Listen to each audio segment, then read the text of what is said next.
Welcome to the Healthful Woman Podcast, the fastest growing podcast in women's health. Today is Monday, November 22nd, 2021. I'm joined today by Dr. Tamar Goldwaser to talk about Confined Placental Mosaicism, which is a confusing topic, but one that is important to cover as it is being diagnosed more and more in pregnancy due to advances in genetic testing. I realized we needed to do this podcast after I recorded the high-risk birth story we're going to drop this Thursday, which covers the same topic. So, for all of you who are listeners to both podcasts, first, thank you. Second, today's podcast will not only be a good review of this topic, but also a great preview for the high-risk birth story on Thursday. Reminder, if you're new to the podcast, whether this one or high-risk birth stories or both, welcome aboard. Please go on Apple and review us. We're currently at 5 stars. We'd love to have your review, hopefully 5 stars. And if you have the time and can jot down a few sentences, we would love it. I read all of the reviews and I really appreciate them.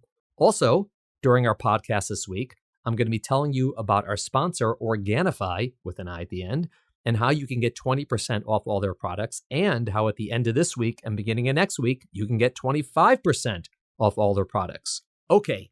A few exciting podcast announcements. First, I want to wish a very happy birthday today to my awesome twins, Noam and Kira Fox. The older you get, the very older I get. Second, big announcement. I want to wish a huge congratulations to Kira Fox and Elon Cooper of Memphis, Tennessee, who as of yesterday are engaged to be married. Note that since I recorded this intro last week on Wednesday, I am showing great faith in Elon by dropping this announcement today. And Kira, yes, everybody but you knew it was happening on Sunday. Seriously, we are all so excited and happy for the both of you and cannot wait to celebrate your wedding together. As a podcast side note, I believe Kira is the first Healthful Woman podcast repeat guest to get engaged. Hey, we're good juju. All right, thanks for listening. Amazing stuff. Have a great day. Welcome to today's episode of Healthful Woman, a podcast designed to explore topics in women's health at all stages of life. I'm your host, Dr. Nathan Fox, an OBGYN and maternal fetal medicine specialist practicing in New York City. At Healthful Woman, I speak with leaders in the field to help you learn more about women's health, pregnancy, and wellness. All right, Dr. Tamar Goldwaser, welcome back to the podcast. How goes it? Hi. Well, thanks for having me back. Everything's good. How's the world of genetics? Always exciting. I love it. Always something new. Oh my God, there's always something new with genetics. It's, as I said at the course me and you and Andre gave together when I got to speak, I said, I'm intellectually outmatched. It's just there's so much to know, and there's so much that's evolving and so much is being discovered, and the people who are doing this every day, just it's crazy how advanced it is. Crazy in a good way.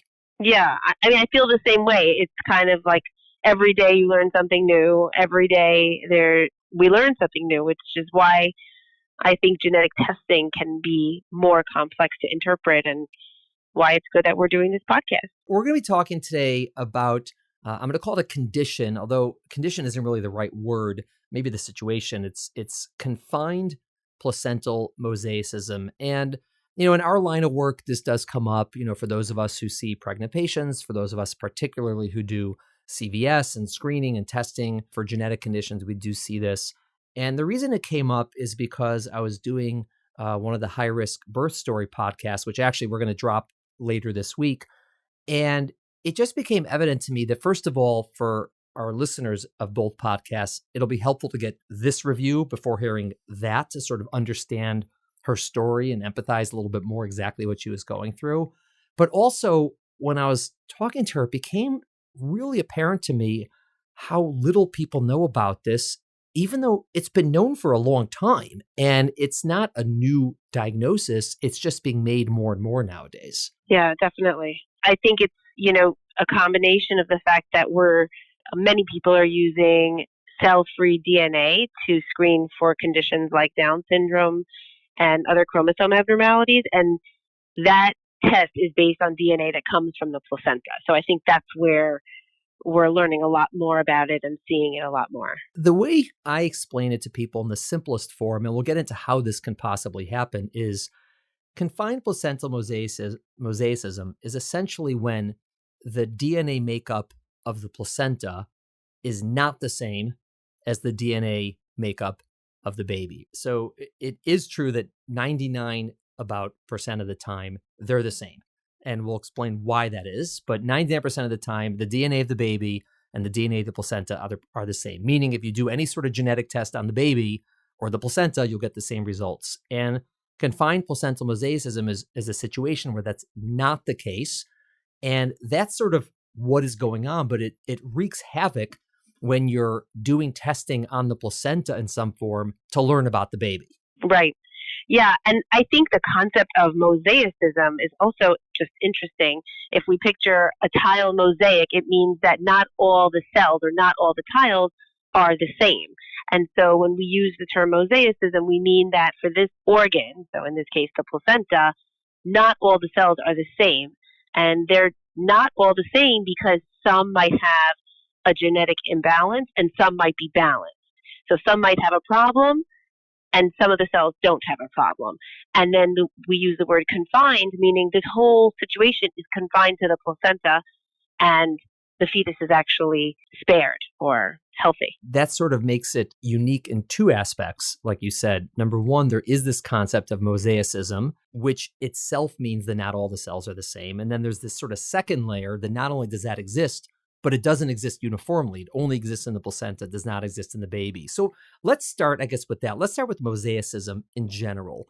So conceptually, how do you explain mosaicism to people? Because it could be true in an adult. An adult can have a mosaicism. It could be true in a child. It could be true in a fetus. So what does that mean that not all the cells are the same? When you're talking about genetics, when you say that there is mosaicism, a grown-up person can be mosaic for a certain genetic mutation, meaning that some or most of the cells in that person's body have, let's say, 46 chromosomes, which is the typical dosage of chromosomes, but there is a smaller percentage of cells mixed into that person's body that actually don't have 46 chromosomes. Maybe they're missing, in a female, they could be missing one of their X chromosomes, and you can also see lots of other variations. And so generally, when we do a blood test to check somebody's chromosomes, we're looking at one part of their body. We're looking at their blood and checking the chromosomes, and then we use that to represent the whole person. But in the back of our minds, in the genetics world, we know there could be a smaller group of cells somewhere in this body that actually doesn't have 46 chromosomes, but we may not be powered to detect it. But sometimes we do see two different groups of cells, even in someone's blood, even in a grown-up adult person. We might get a result that says 90% of the cells are showing that they have 46 chromosomes with two X chromosomes, so that would be a typical female. And then 10% of the cells show 45 chromosomes with only one X. So that's an example of monosomy X mosaicism.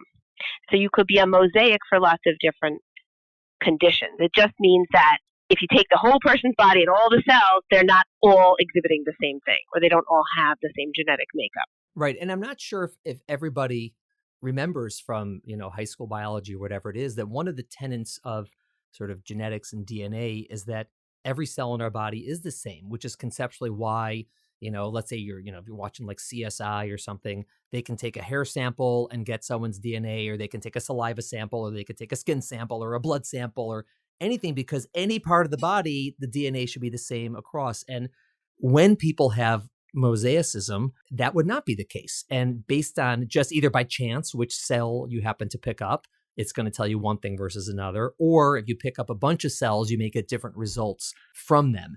How common would you say this is? Let's talk about, in children and adults. Let's not talk about fetuses yet. Is it a very common thing, or it's a pretty uncommon thing? It's hard to say because most people never had their chromosomes checked. It's usually uncommon to find it. It's generally, if you check a healthy person's chromosomes, they're not going to have a split. But it is hard to say. And usually you don't find it. But, I like what you said, because basically, every cell of your body is supposed to really have all of the same exact DNA code. And different cells express different parts. But the reason that this is highlighted is because it's a deviation from that initial rule that we learn when we start studying the biology of humans. So it's different that you should find mosaicism. And the reason it would matter in terms of a fetus to determine does the fetus have this or not is based on the mosaicism, the prognosis, how important is this? How significant is it? Depends. So for example, if you're mosaic for something like what you're mentioning before, monosomy X, or also called Turner syndrome, most of those children tend to be healthy. There might be some issues related to fertility or potentially, with how their heart was formed. And there are things that go along with that. But most people with full Turners are healthy, but certainly people with mosaic. Whereas if it's mosaic for something like trisomy 13, which is a much more severe genetic abnormality, those children will on average have more complications than, let's say, mosaic for Turners. So one of the sort of variables in how much it means is which chromosome is mosaic. And the second is how much, right? So if you're mosaic where 99% of your cells are normal and 1% are abnormal, probably you're better off than if it's 50-50. Now, we can't tell you exactly what that means because a lot of it depends on where are the cells abnormal? Is it an important place, not important place? So you can't sort of map it out and say exactly what a child is going to be like based on the percentages. But conceptually, it makes sense that the more normal percentage versus abnormal percentage, the better off they're likely to be. And so there are these variables that come in when trying to determine if you knew, let's say, the fetus has a mosaic condition or a mosaic genotype, how severe is it going to be? You have to try to sort that out as best as you can. And then it's complicated because when we're looking at the placenta to represent the fetus, you might get one result, and then you might end up needing to check the fetus in another way, like an amniocentesis, to see, well, what's a better representation of what this baby really has. What you're describing is how do we even find out if the baby has it? But if we know the baby has it, that itself has a lot of uncertainty. Meaning, even if you knew 100% the baby has a mosaic condition, it's hard to say with certainty what that's going to turn into. What that's going to look like, right? My pediatric genetics colleagues will usually say with a mosaic, it's all bets are off. So you can have a completely, apparently unaffected child or baby, or you can have a baby that can really more closely represent the full condition, So it's really hard. The counseling and the prediction of those outcomes are really difficult when you know a fetus or a baby has mosaicism. That's when the baby has it. And so when we're talking about confined placental mosaicism, what we're referring to is a situation, assuming confined placental mosaicism is the diagnosis, where the baby does not have that. The baby has a totally normal karyotype, number of chromosomes. There's no mosaicism in the baby, but there is mosaicism in the placenta. So that is the condition we're talking about. And again, part of the reason it's complicated is because the actual mosaicism, it's hard to say exactly what that would mean for the baby. And number two, it's complicated because we first have to figure out, and how do we figure out that it's just the placenta and not the baby? I just remembered that one of the things that first turned me on to genetics was a project I did in college, and I learned about X inactivation mosaicism, where basically every female, even if she has balanced chromosomes, is a mosaic because every cell of her body is not expressing the same X chromosome. And this is just a normal, healthy way that women develop. So all females or all people with 46XX as their chromosome complement are actually mosaics because in half the cells of their body, they're expressing the X chromosome from their father. And in the other half of the X chromosomes of their body, they're expressing their X chromosome from their mother. So I thought that was just so fascinating. And this is actually kind of what got me interested in genetics. So we're getting a vignette into Tamar's past and her road to where she is now. Love it. Let's do a brief review of sort of the genetics of the baby and the placenta. And then we'll talk about how it could happen that you would get different DNA, like mosaicism in the placenta and not in the baby. And then we'll talk about sort of practically how does it play out sort of from a clinical sense with women who are pregnant. So in terms of the genetics of the embryo and the placenta, it starts with one egg and one sperm, right? So the egg is 23 chromosomes, ideally. And the sperm is 23 chromosomes ideally. And when they come together and fertilize, that zygote, which is two cells, has 46 chromosomes in those two cells, each of those two cells. And then they start to divide, right? 2 cells, 4 cells, 8 cells. And this is what we call in biology, what people remember with love, mitosis, right? Where these cells split into 2 cells that look like the prior cell. So one cell with 46 chromosomes becomes 2 cells, each with 46, and so forth and so forth. And then at what point does the baby divide from the placenta? Because that clump of cells that's created, this blastocyst, eventually splits, and part of those cells end up creating the placenta, and part of those cells create the baby. Right. So it actually happens pretty early on. I'm not exactly sure the day, but it's in the realm of days. So within single digit days of after conception, you'll have some cells that become what's called the trophectoderm, which is just like this outer layer that will then ultimately become the placenta. And another group of cells become what's called the inner cell mass, and that then stays as the inside of this sphere. And that clump of cells called the inner cell mass ultimately is what becomes the fetus. Right. And I think that's the coolest part that not everyone realizes, that the placenta and the baby started from the same cell, and then the same 2 cells and 4 cells until they split into just 2 piles. Right? They just divided the groups in 2, but they came from the exact same precursor, which is why normally the DNA in the placenta, if you test the DNA in the cell of a placenta, it's going to be the exact same as the baby.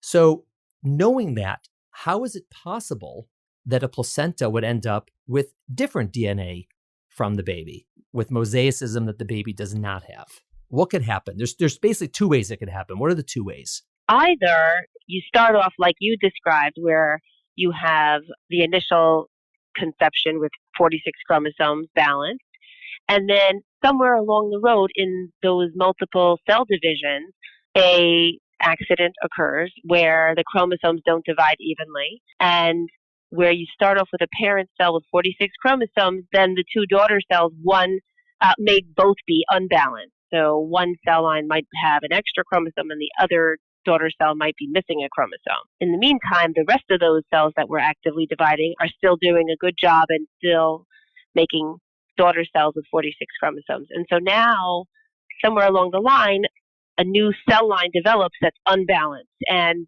some might die off soon, but some may persist.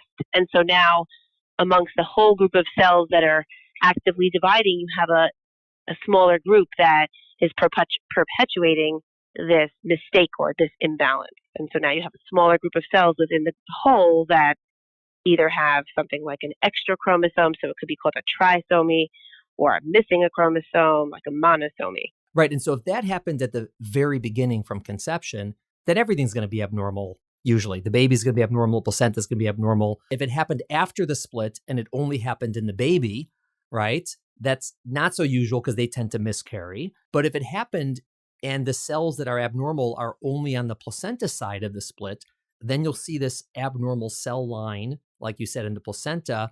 And it's not that every cell is abnormal. It's that, let's say 4 out of the 5 cells, whatever, were normal, and then 1 of the 5 split and was abnormal. So let's say 20% end up being abnormal, something like that. So you have that mosaicism in the placenta, but this is all, the baby was already separated off before that happened. So the baby doesn't see any of that. So that's one way you can get this mosaicism in the placenta that's not present in the baby. So what's the other way? And this is the one that's really the wild one. So the other way is if, let's say, at conception there was an imbalance, maybe an extra chromosome, there's something called Trisomy Rescue, where sort of like life finds a way as the developing embryo continues to have cell division. Within a new cell division, you can end up with a balanced daughter cell, sort of by design. Then you can sort of rescue that embryo or rescue that conception, and now you have a new healthy cell line that grows and might even become the predominant cell line. So you kick out the 1 extra chromosome that you started with, and now you have, instead of having 3 chromosome 13s, you now just have 2 chromosome 13s. And that's what the typical human has. So you might end up with a mix of cells that way, where some still have trisomy 13, but some have 46 chromosomes with just 2 copies of that chromosome 13. The way I sort of explain it to people, if I have to explain it to people if they ask, is just like in the first example where everything's normal and sort of randomly you end up with a bad split, and then from that point on, you get a cell line that's quote unquote bad. You can start out with sort of bad chromosomes and kind of randomly get a split that leads to a good one, right? So it sort of becomes, it starts imbalanced. And then if it imbalances in the other direction, you'll have a good cell line.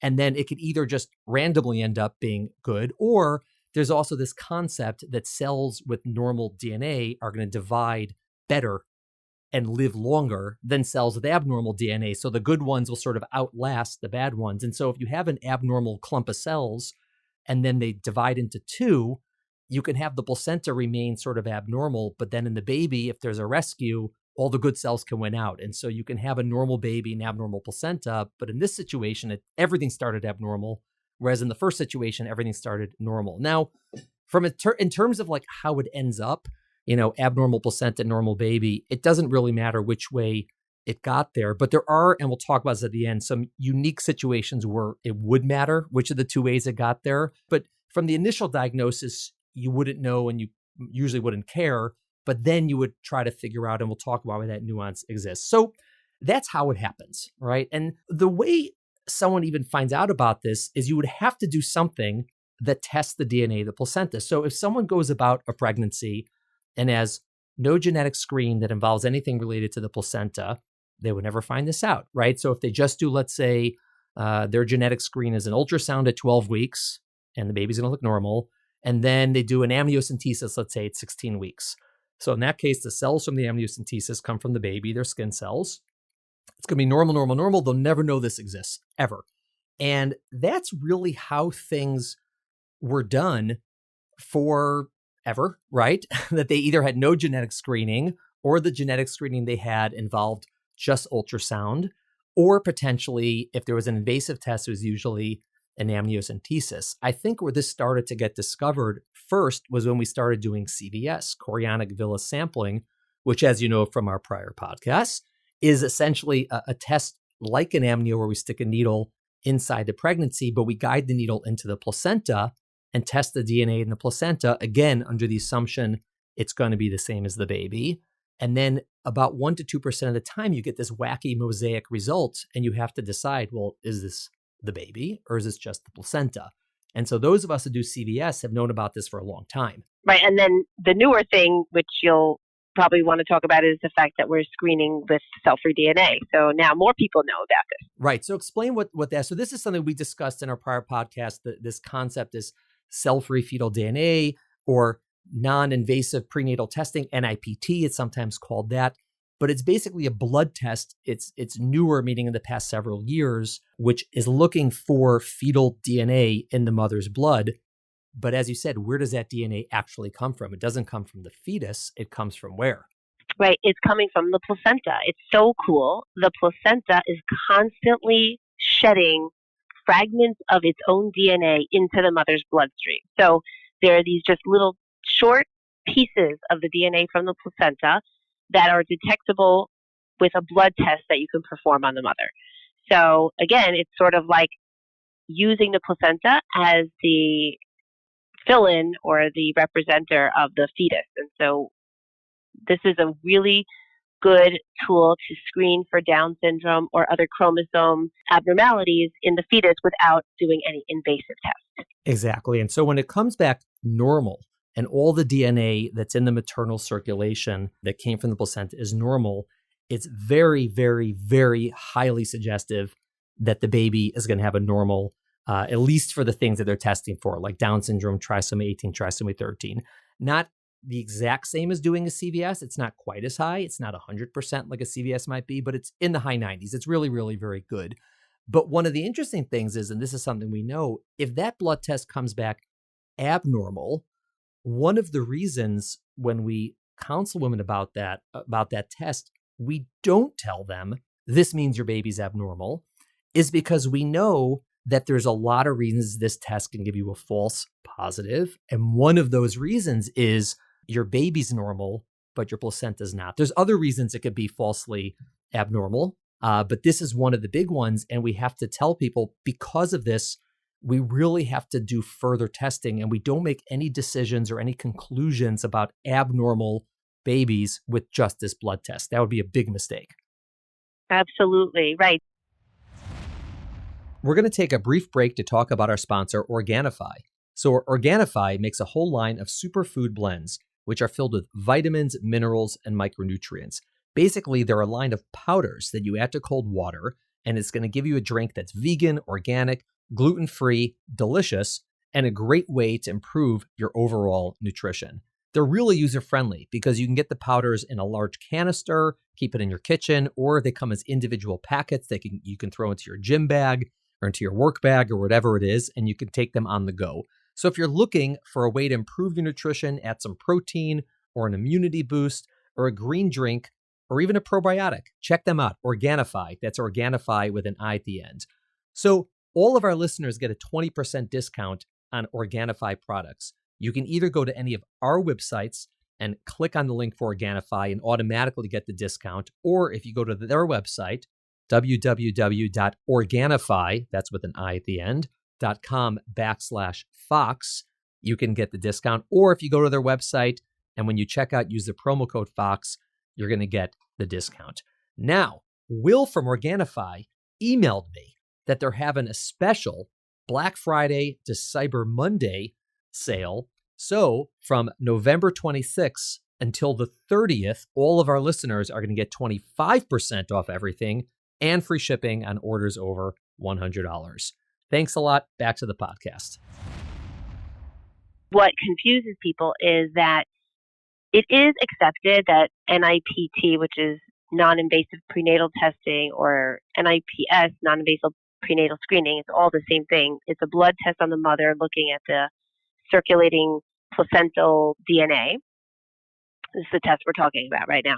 It is accepted that it picks up 99 out of 100 cases of Down syndrome. And so we hear a lot of people saying this test is 99% accurate. So it's true because it does pick up 99 out of 100 cases of Down syndrome, which is when there's an extra chromosome 21, or even when there's a problem with chromosome 18 or 13. But once you have an abnormal test, we have to think about it in a little bit of a different way. We don't say there's a 99% chance that your baby has a problem with this chromosome 18. In fact, depending on which chromosome is called out as abnormal, there's going to be a different likelihood that, in fact, this is going to be found in the fetus versus maybe this is just going to be found in the placenta as confined placental mosaicism. The numbers are different when you have an abnormal test result. So I think that's where a lot of confusion comes in. That's why you and I would never call someone and say, there's a 99% chance that your baby has this chromosome problem. We would just say, your test results came back high risk, and we need to do a workup. Yeah, and I think that part of it is, unfortunately, these tests are marketed. The people who market them first are people who are selling it to you. And it's not that they're bad people. They have a really good test. But they're going to look at a number like 99% accuracy and say, oh, it's 99% accurate. So what does that mean, right? When someone says a test is 99% accurate, right? What that means sort of from a statistical standpoint, that means if they run 1,000 tests, 990 of them will give the correct result and 10 will give the incorrect result. Or if they run 100 tests, 99 will give the correct result and 1 will give the incorrect result. And that can be a true fact, right? But the accuracy depends on a lot of things. But that's not what people want to know. What people want to know is, if I have an abnormal test, what is the likelihood that it's real, that it means something? And that's what we call in statistics the positive predictive value. If your test is positive is bad, negative is good. That's one way we confuse people. But if the test is positive or abnormal, what is the likelihood my baby's actually abnormal? And so if that number is 5%, all right, 5% is probably higher than we'd like it to be, but it's still only 1 out of 20. Whereas if it's 95%, then it's 19 out of 20. And so, like you said, it depends on which result you get. It's different based on which chromosome. So for some of them, it's, all right, if it's abnormal, you have a 20% chance of the baby having this. And for others, it is closer to a 90% chance of the baby having this. And so it has to be nuanced. And when we just say accuracy, it gets more confusing, I would say, than helpful. Yeah, agreed. So that's really, it depends on which chromosome. And actually, I always like to use a tool because different labs offer these tests, and there are tools that we could use to find out the positive predictive value. So some patients will come and talk to us about an abnormal NIPT result, and they'll say, well, what are the chances that it's really going to be found in my fetus? And so you can actually give these calculations. But at the end of the day, those are all predictions. You're never going to know the actual answer until you do a diagnostic test. So either CVS, which is a placenta biopsy, which will just give you a better, more accurate representation of the chromosome complement, or like what are the chromosomes doing in the placenta, or amniocentesis, which is going to tell you what are the chromosomes doing in the fetal skin cells.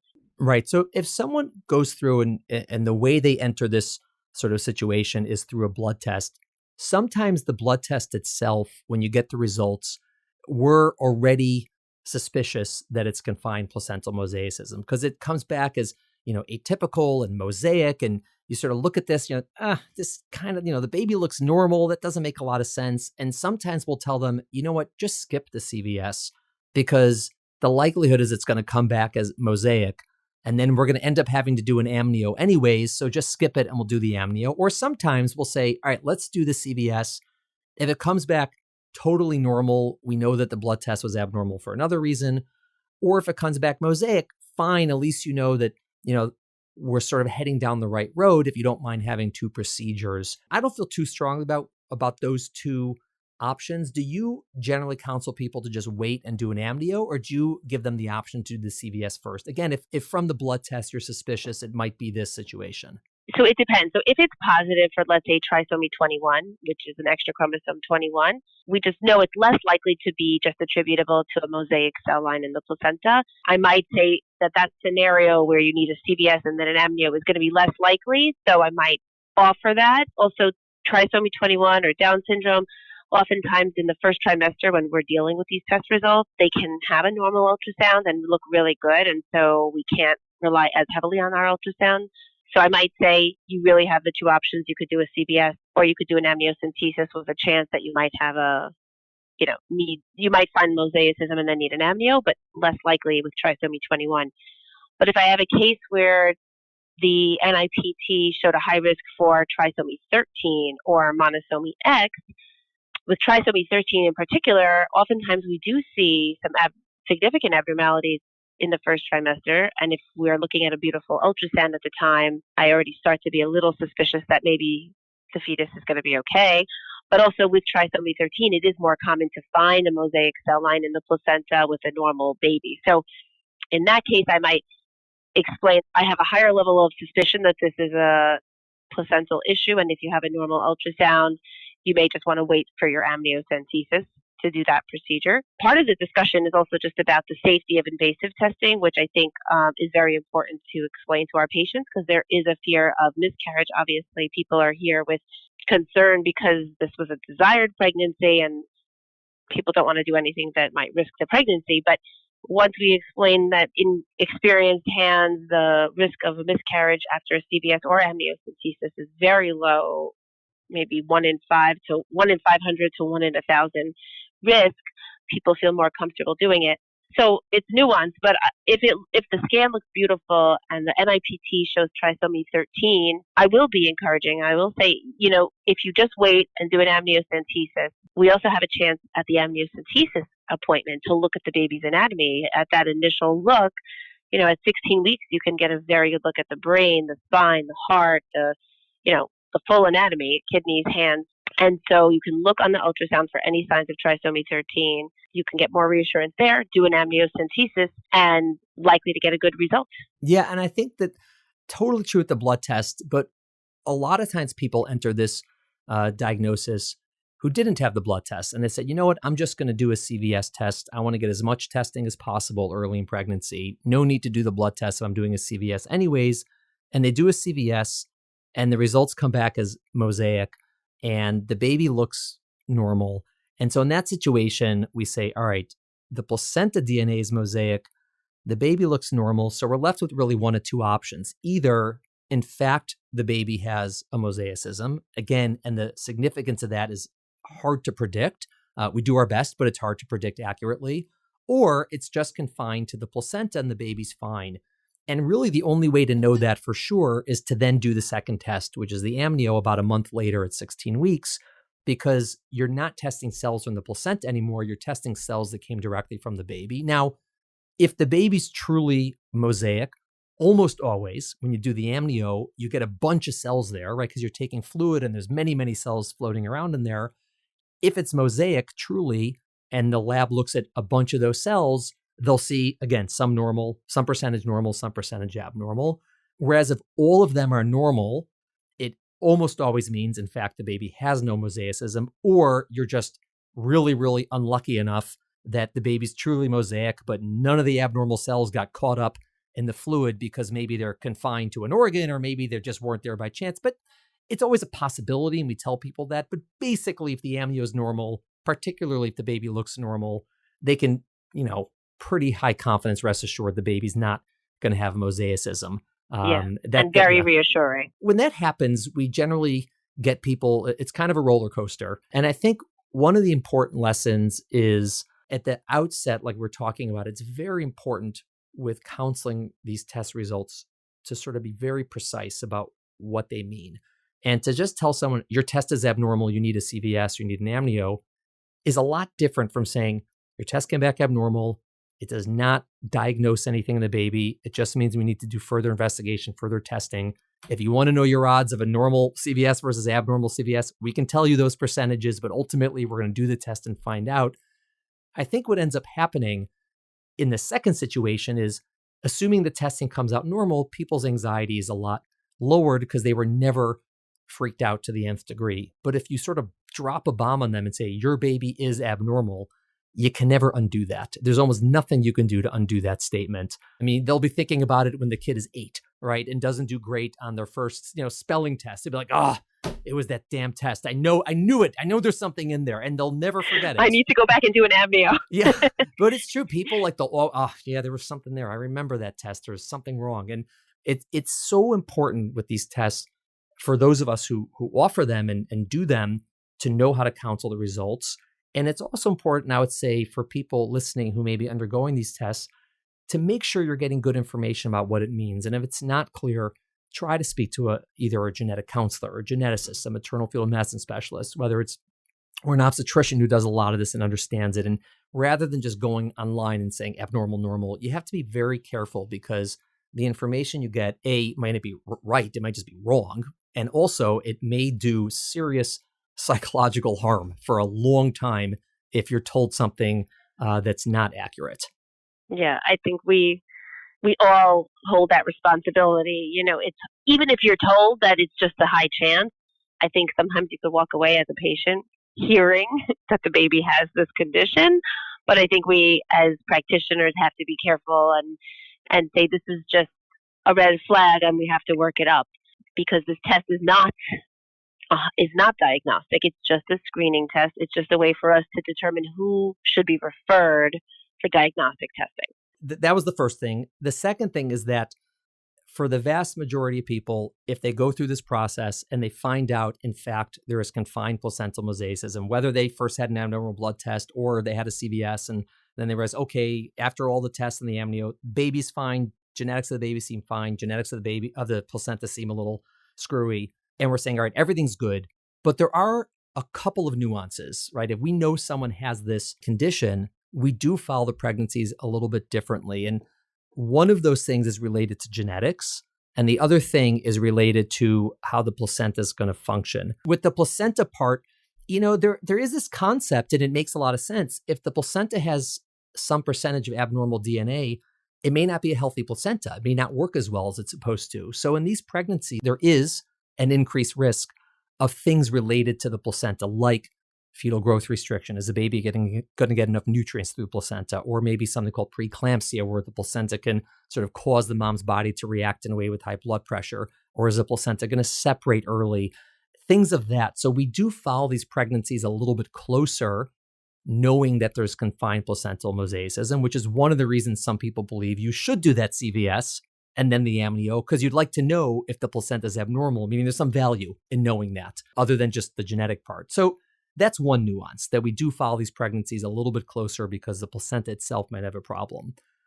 The second one is the complicated genetic one. And this goes back to what we said earlier in the podcast, that other route that you can get a placenta that's abnormal and a baby that's normal, which is the trisomic rescue, where you start with abnormal and then it sort of, the baby converts to normal through some sort of, change. Why is that something that's relevant here? And why is it something we need to think about in this situation? Okay, so it's due to a very interesting phenomenon where in certain genes that live on certain chromosomes, it's not just important that you have two copies of each gene, meaning one from your mother, one from your father, but it's also important that those two copies come from different parents. So there's this idea called imprinting, where for some genes, depending on if you inherited it from your mother or your father, one copy might be imprinted, which means that there are some carbons put on top of it and it's turned off. And so you really need to be able to use the copy that you got from your mother. And for some genes, you really need to use the copy you got from your father. And sometimes you end up, if you started off with a trisomy, when the sperm and the egg first got together and they came together to create that first cell, if there was an extra chromosome, but only some are subject to this nuance. So if, let's say, you had an extra chromosome 15, so you were trisomy 15 for a little bit, then you undergo some rescue event where now you're back to having just two copies of chromosome 15. If you end up with two copies of chromosome 15, but both from your father or both from your mother, either one of those scenarios can actually cause different genetic syndromes that are due to the fact that you don't have the copy from your mother or don't have the copy from your father. So, for instance, there's a genetic syndrome called Prader-Willi syndrome that leads to cardiac or heart defects and other medical conditions and intellectual disability of varying degrees. It can happen when you don't have both copies of your chromosome 15 from different parents. And so this phenomenon is called imprinting, and certain chromosomes are subject or more likely to cause imprinting disorders if you don't have one copy from each parent. This is tough stuff. Another way to think about it is if you started out as a cell, like you said, we'll use the 15th chromosome because that's a classic example that they use in genetics because of, Prader-Willi, for example. Right. And you have 3 chromosomes. So it's going to be either mom, dad, or mom, dad, dad, right? That's how it's going to be. It's not going to be, you can't have mom, right? Or dad, dad, dad. If you have 3, it means you got 1 from one parent and 2 from the other. So if it gets rescued, so to speak, and one of those 3 chromosomes sort of gets weeded out and you end up with 2, that's great. Now you have 2, which you're supposed to have. But if you were mom, dad, and you drop the dad, now your 15th chromosome is mom. And in that situation, for that chromosome, you can have one of those conditions. And like you said, it's unique to certain chromosomes. So one of the nuances is if we know there is confined placental mosaicism and it's mosaic for one of the chromosomes that have this problem, there's additional testing that the lab is going to do on the amniotic fluid to not only tell you, is the baby normal and are there 2 copies of the, let's say, the 15th chromosome, but did they come from the same parent or different parents? And that's an important nuance that the geneticist and the genetics lab needs to know to test, and which chromosomes require that testing and which chromosomes don't require that testing. And another term that people use for that is UPD, or uniparental disomy. Disomy means 2 copies of a chromosome, and uniparental means you got it from one parent. And so that's like a really fascinating genetic nuance that gets like added on. But fortunately, that's not always relevant. And typically that's something that just the lab is going to know to test for.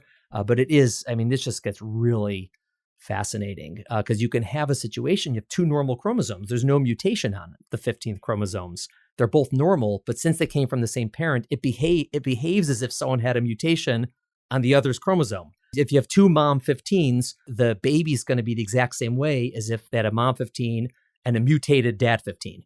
And so it's just wild, crazy stuff. Right. Right. And we could rely on most of the labs that do prenatal genetic testing to cue us into that. But if you have any abnormal test result that indicates mosaicism, we would encourage you to seek out a genetics professional to kind of flesh that out. And we don't expect every practitioner to know all of these types of details, just to know this requires genetic counseling. There's more that we can learn here. There's more that the lab can do to help us to understand what other risks the patient might be facing. Right. And that's really critical because let's say we didn't know about the confined placental mosaicism and this baby, is born and goes on and at age 3 gets a blood test for genetics. They would just say 2 copies of the 15th chromosome.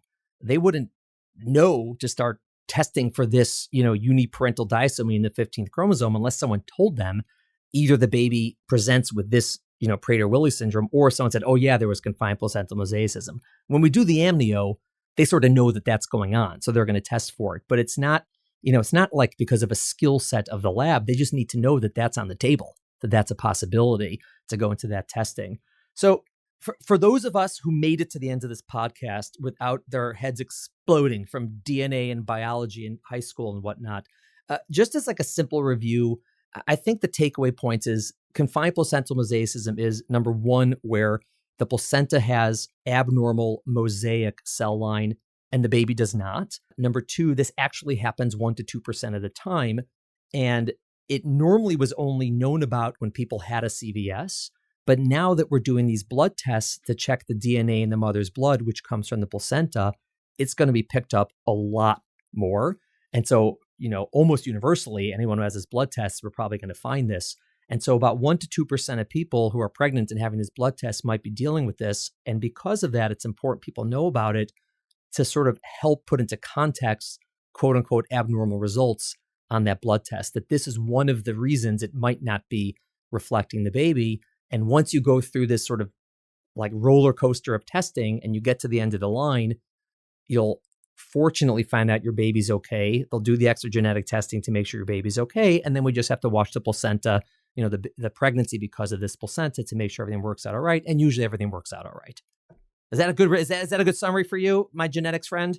Yes, but I would also say if you get a mosaic result on the placenta, there's a really good chance that the baby, when you do an amnio, is going to be normal. It's actually in your favor. So I think that's another good take home. I don't know if I actually said it or if you said it, but once you find mosaicism in the placenta on the CVS, you have a lot of room to be hopeful that once you do the amnio, it's going to actually be normal because the odds are then in your favor. Right. If you did the CVS and everything's abnormal in the placenta, that's generally not a good sign. Tamar, thank you for getting on the podcast to talk about this complicated topic. I love talking these genetics issues out with you because you know a lot and you explain things well.